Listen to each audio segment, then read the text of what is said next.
Hello everyone and welcome to Spa and an Acura GT3. First time I've ever driven this car and we're in a public lobby and yeah, this is an epic race. So you can see on the bottom right you've got the you know, where you are on track versus other people.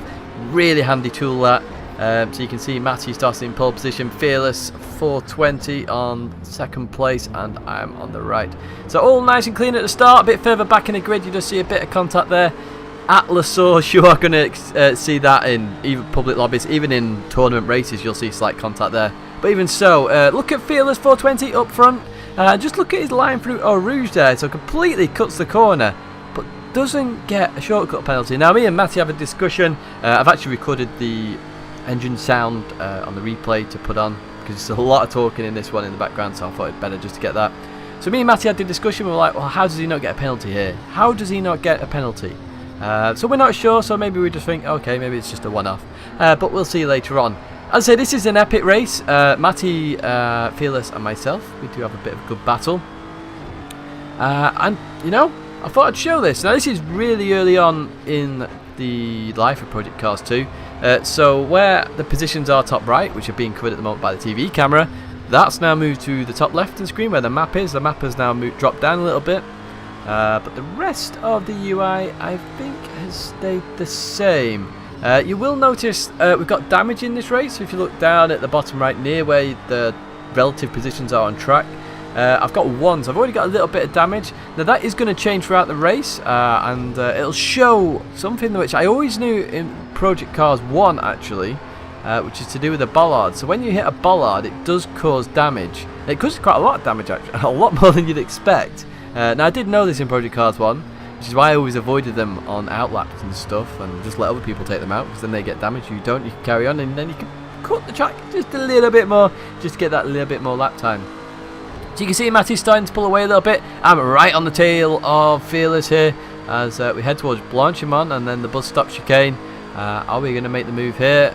Just clip the grass a little bit there. You don't gain any real advantage from doing that. You do slow down a little bit as we get even closer to Fearless 420. He goes to the right, I go to the left, and he keeps that position for now. Can't really go around the outside, so cuts the line off there very nicely. And continue on we go. You can see Matty's just got a little bit of a gap there, 0.6 of a second. I love that relative track position on the right hand side. So needed in Project Cars 1, because when you say do a multi-class race, obviously you've got the GT3 down at the bottom right. You can see which class you are relative to other cars on track. It's a six. Sorry, is it six? It's the 5 closest cars. So I've got 2 in front, and 3 behind. I'm assuming that'll be 3-3 when there's more in front. But say I'm an LMP2 car, I can see which GT3 car is coming up and who it is. So you know, in some cases in the multi-class, I would avoid more drivers than I would in other people, if you get where I'm coming from.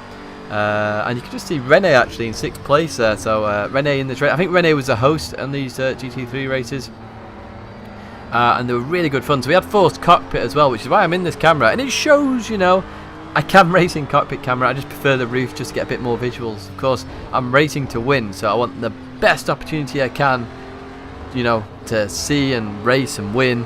So I choose to use the roof cam over this. I would normally use bonnet cam, but bonnet cam I find is too low, so I've changed a little bit. You do see people on the left hand side leaving the session.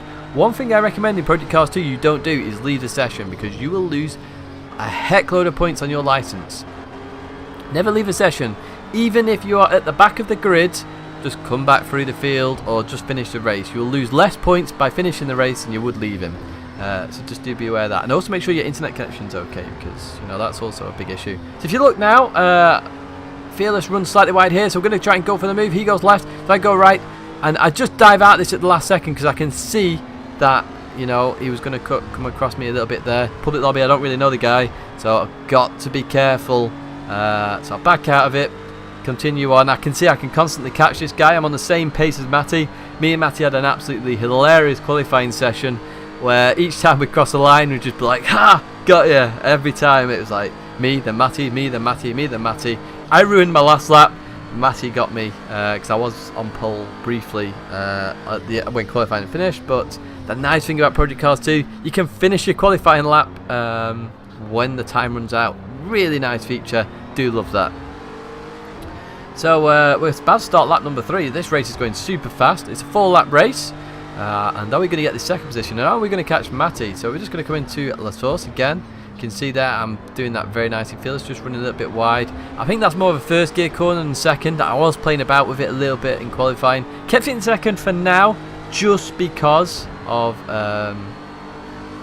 you know, the rear coming out. Now I was watching this again through Eau Rouge. Just run wide there. That bump forces me out wide. I don't get a short penalty this time. I assume the game realises I've lost time to Fearless there, so accept that it was a mistake and just give me a penalty. That's kind of nice, you know. You can see the bump just throws me out. I lift off the throttle, come back on the track, I'm all happy days again. We're racing. I do, you know, there is dirty air in here, and I think it's the right amount of dirty air at the moment because we're literally, you know, I'm right behind him. I can't get the front aero to work. It just forces me a bit wider at Eau Rouge. So we're still on the tail of Fearless here. And you see a bit of lag there, but nothing major, so it's all good. We can continue racing. We come through this left-hander now, and we're heading towards Pujon. And obviously the exit of Pujon's a really good place to try and make a move. So are we going to do it? We've got to worry about the understeer from dirty air a little bit. So we've got a nice bit of clean air there. Half the car's got clean air, but Fearless gets a good run out of Pujon there. Matty now with a 3-second advantage over us too, and as we head towards this section of corners, I think this is where I hit the bollards, and so I'm on 3 damage at the moment. Let's see what it goes up to.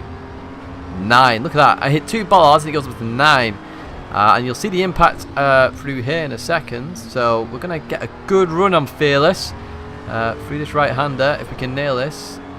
So you can see he loses a little bit of speed here. So I've got the momentum initially, but look at the speed difference now. It's starting. Now we're equal. Now we're equal. So that engine damage really has an impact. We're going to pull in behind now as we head towards Blanchimont. I'm going to get a bit of slipstream, so that's that advantage now is equaled again. Come through Blanchimont. I do this slightly better, and we're getting closer, closer, closer. Getting towards the braking zone, so I'll pull to the left because he's got the right side. Coming into this braking zone now, we turn in, and he does an amazing move there. Stops on the apex. Perfectly legal. That's how you defend a position, because he knew what I was going to plan with the undercut. You know, try and go wide, come in again, stop on the apex there. I can't go anywhere. I've got to slam on and not make contact. So very good move there by Fearless as we come through La Source for the final time, and we head towards Eau Rouge. Now look at Eau Rouge this time, right? Because Fearless takes one line, I take a similar line. Just watch and see what happens. Come through the right-hander. He cuts, I cut, and I perfectly accept I cut. I get the slow down to avoid being given a penalty, so I slow down. He doesn't. I can fly off. So you can see my reaction there. I'm like, well, what's happened here? This is twice it's happened now. This does affect the rating, so I hope that gets fixed soon, or whether it has already been fixed. I say this is quite earlier on, so this was around Wednesday or Thursday. I'd say much earlier on in the week.